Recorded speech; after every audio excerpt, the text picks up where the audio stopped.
All right, it's time. We're going. If you ain't here, you ain't here. I don't care. I'm tired and I'm ugly. Bow with me. Gracious Heavenly Father, here we are again, asking you to forgive us of our sins, to say thank you for the day, to say thank you for letting us get out of here last night. Lead and guide us. Keep us in your arms. In my Savior's name, amen. Okay. I'm glad to see that y'all all got the message that we're having a meeting. This is proof that somebody sent that we've got that right. The others just did not adhere to it. Y'all know the rules, just one at a time. Mr. Wilkinson. Mr. Chairman, members of the committee, I'd like to request Senate Bill 209 under modified open rule about halfway down the page.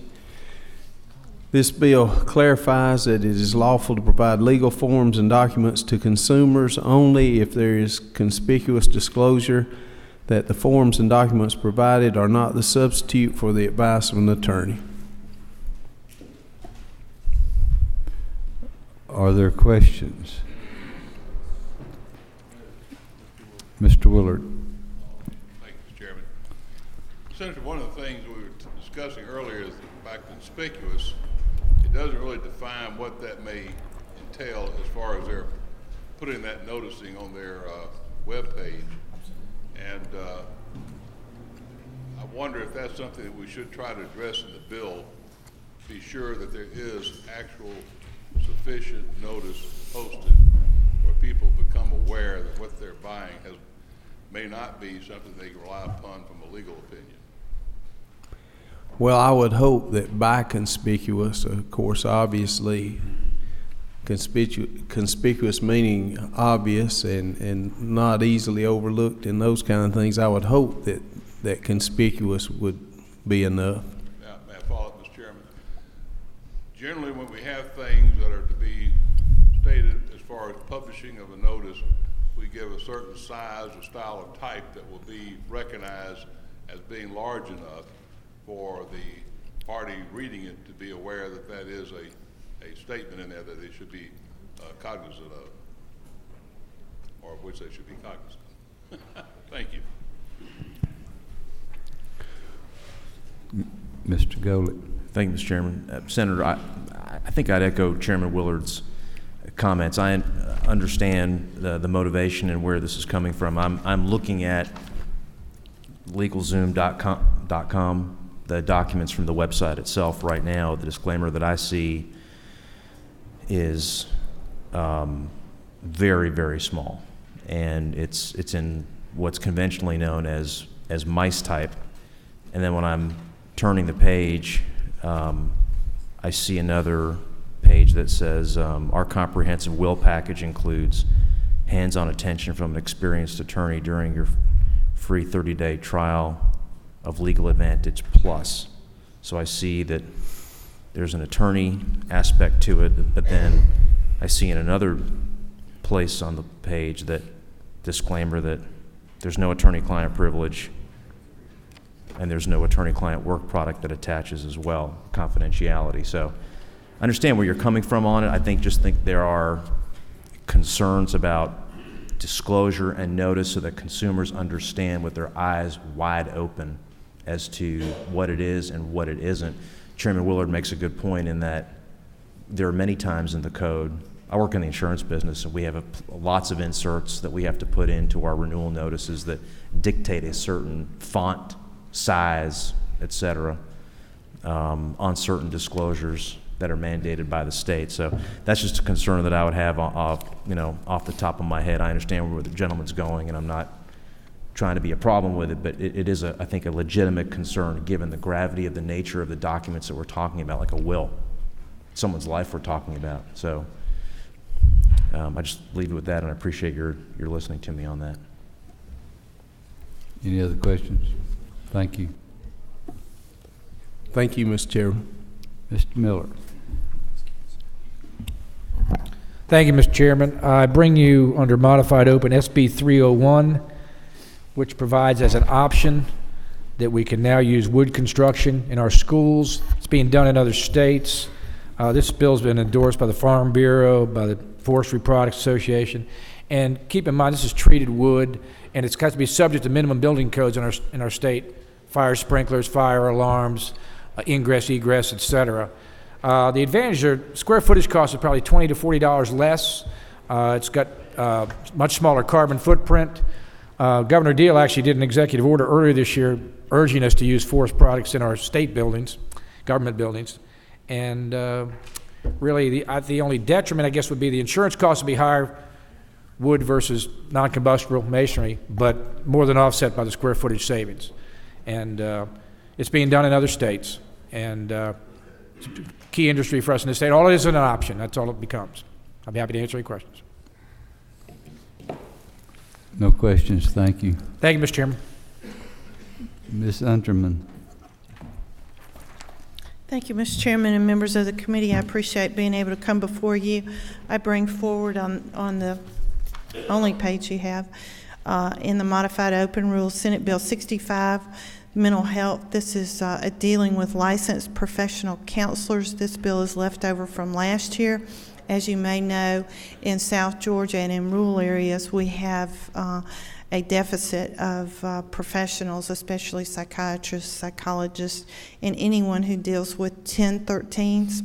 And that's the ability to be able to help people that are in mental distress. And this bill comes forward helping in those particular areas to be able to do that. And Representative Houston is going to carry that bill. Any questions? Next one. Do the other two. Okay, and Senate Bill 291 and 292, Senate Bill 291 and Senate Bill 292 are both bills that are the result of a 75-member Alzheimer's and related dementia task force that has been meeting in the past year. The first bill is reorganizing the Division of Aging Services to be able to have the capacity to deal with the aging baby boomers. It's a lateral move. It is not a new agency, and there's no fiscal impact on that particular bill, and Representative Cooper has agreed to carry that bill. Senate, do you want me to go to the next one? Yep. Senate Bill 292, the Alzheimer's Disease Registry, will be located in the Department of Public Health. We have put money into the budget for that particular cost. The purpose of it is to know exactly how many folks in the state of Georgia that we are taking care of that have Alzheimer's, to know the physical impact, and to be able to have community-based services to take care of them in their home. Mr. Setzler. Hey, Mr. Chairman, to the chair lady, are there any other conditions that we maintain a database of folks with certain? Yes, there are. There's quite a few. If you look at HIV/AIDS, and when the AIDS epidemic came along, we keep a registry with them, I believe, and also communicable diseases like tuberculosis, things like that. And it's to know not necessarily the person, but it's to know the location, to see if there's pockets, to see if there's any familiarities with the disease process, and to also know where you're going to put your services in the state of Georgia. And I asked that question because I can understand from an HIV perspective or from a communicable disease perspective, there's a public, sort of a direct public health interest in understanding who can potentially affect others. I just, were there no privacy concerns about this? You have the HIPAA laws, first of all, and you also have a redaction of the names. We don't want to know who the people are. We're just keeping statistics so that we know. We do not know in the state of Georgia how many people have Alzheimer's, and when you're sitting down here and do the physical cost of that and trying to determine, you know, who needs to have community-based services, who needs to be put into a nursing home, and how you're going to take care of the Medicaid and dual eligibles is very important. Does that answer your question? Maybe not. It's a conversation we can have through the process. I wanted to raise, it was a concern that I mean, some government entity somewhere has the test key that knows this individual is linked to these conditions. I mean, it may not be public knowledge, but somewhere that's kept in a database. I have a broad concern of government registration of these kinds of a variety of conditions. And I'm persuaded we ought to tread very lightly on that. Well, there's many disease processes that statistics are kept on, and fortunately for the universities and research, that's a good thing. But I understand your privacy concerns, but I think HIPAA laws, the federal laws, oversee anything that the state does anyway. Any other questions? Thank you. Thank you, Mr. Chairman. I appreciate it. Dr. Burke. Thank you, Mr. Chairman and members of the committee. I've got two bills under the modified structured rule, the last two. The first one is Senate Bill 273 that would require the Department of Public Health to establish a maternal mortality review committee to review maternal deaths. Georgia's one of the worst states in the country as far as the numbers of maternal deaths. Be glad to answer any questions. Ms. Abrams. Thank you, Mr. Chairman. To Senator Burke, can you explain why this information is kept confidential? The way I read the language, no other entity within state government or other organizations that could use this information would have access. Can you talk a little bit about the confidentiality language? Yeah, that's real important from the, number one, there are HIPAA or confidentiality laws that would have to be followed from a federal standpoint. And number two, the reason for this committee is just to get data, similar to what Chairman Underman was saying about Alzheimer's. It's not to judge that case from the standpoint of did something bad happen or was somebody at fault. It's to get data so the Department of Public Health can decide if there are some public policy changes that need to be made statewide. So that's the point of the committee. May I ask another question, please?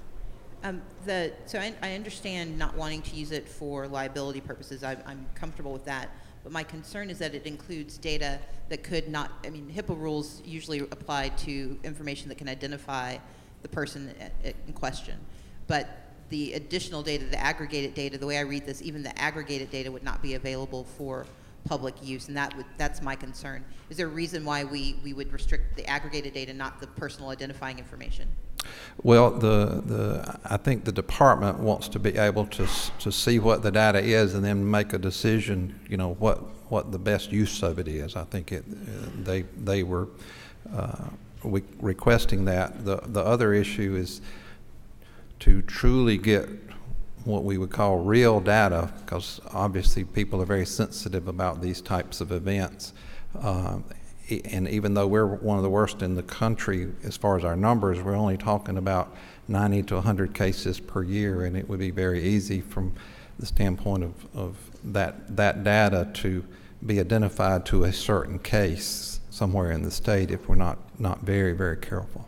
Thank you. Ms. Cooper. Thank you, Mr. Chairman. May I ask the minority leader what other group outside public health is she considering might need this data?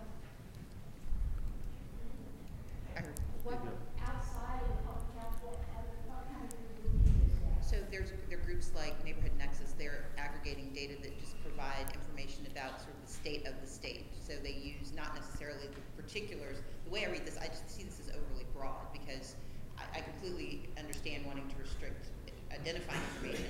But if we're collecting data about the level of health mortality, and we have a higher level of mortality in Southwest or maternal mortality in a certain area of the state, that information would be restricted only to the Department of Public Health. No one else would have access to this. Any nonprofit that wanted to target services in that direction could do so because they wouldn't have access to that information because we've restricted any of that aggregated data from being provided to them for their use. That would be my concern.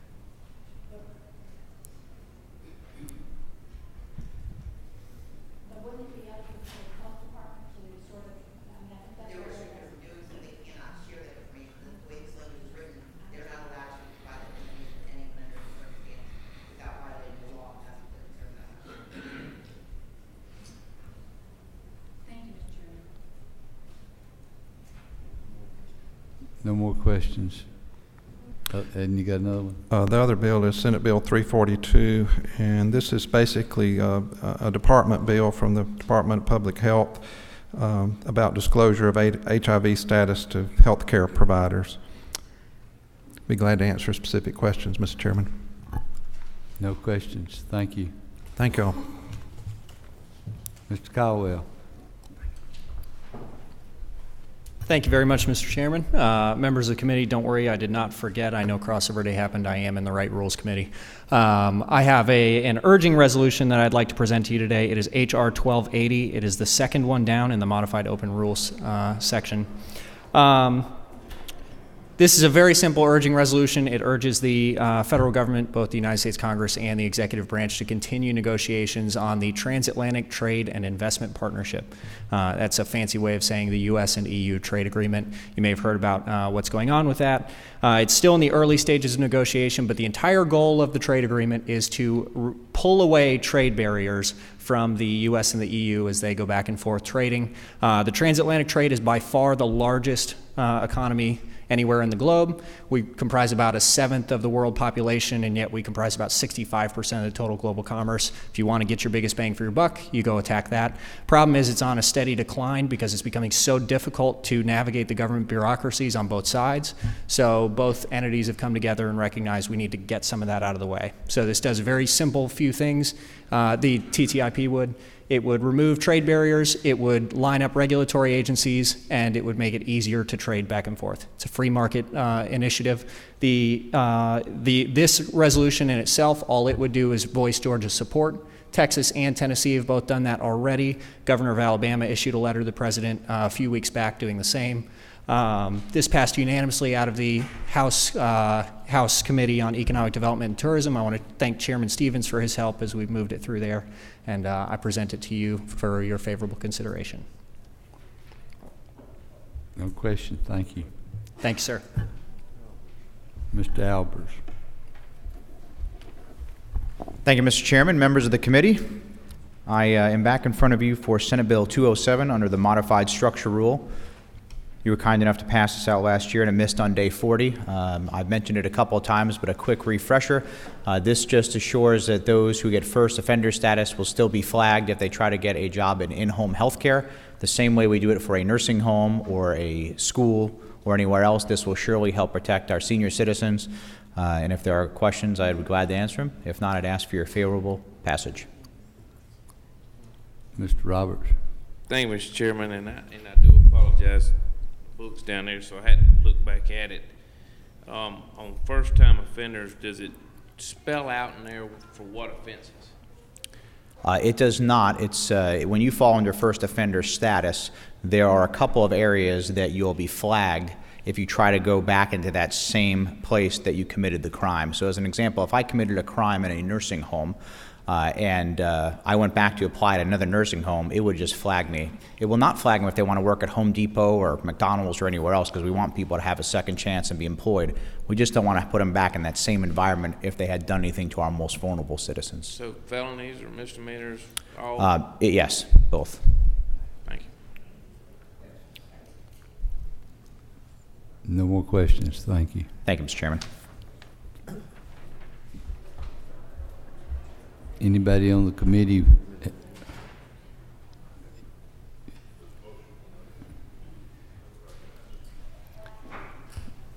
Mr. Benton, in a new spot. I'd like to put my name aside Senate Bills 291 and 292. That was Senator Underman's bills. Two bills came from the Alzheimer's Task Force. We spent about 7 months meeting all over the state, and these were two pieces of legislation that we felt like needed to be brought before the General Assembly. Thank you. Mr. Hamilton.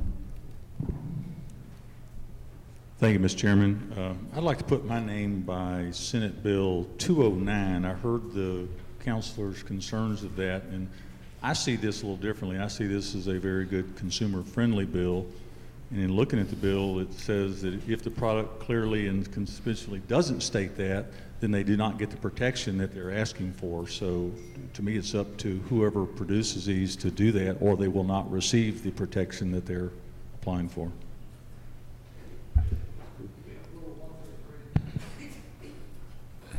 Ms. Cooper? Is it working? Yep. So, thank you, Mr. Chairman. I would like to put my name, like Representative Benton, for 291 and 292. I also served on that Alzheimer's task force, but also Senate Bill 273. I believe the Public Health Department would not release specific information, but they would identify with the information areas of our states that needed help, and so they would get what the minority leader asked for, but just not the raw data.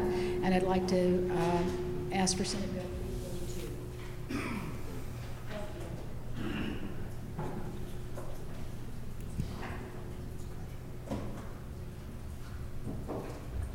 Anyone else? Mr. Willard, do you want to make your motion? Thank you, Mr. Chairman. I've been requested by the chair of the Juvenile Justice Committee to ask that House Bill 1053 be resubmitted to this committee.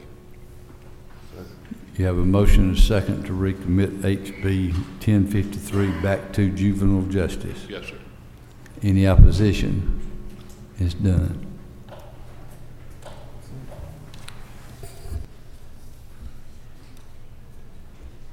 Okay. I'm going to set another one of these big calendars. You all have the blue sheet in front of you, so you know your choices are limited at best. And at worst, all of them are Senate bills except for 3 resolutions. Modified open, H.R. 1038. Any opposition? It's on. Modified structure, SB 207. Any opposition? It's on. Modified structure, SB 273. Any opposition? It's on. And so as to give us a choice of something to do for the following day, that's it.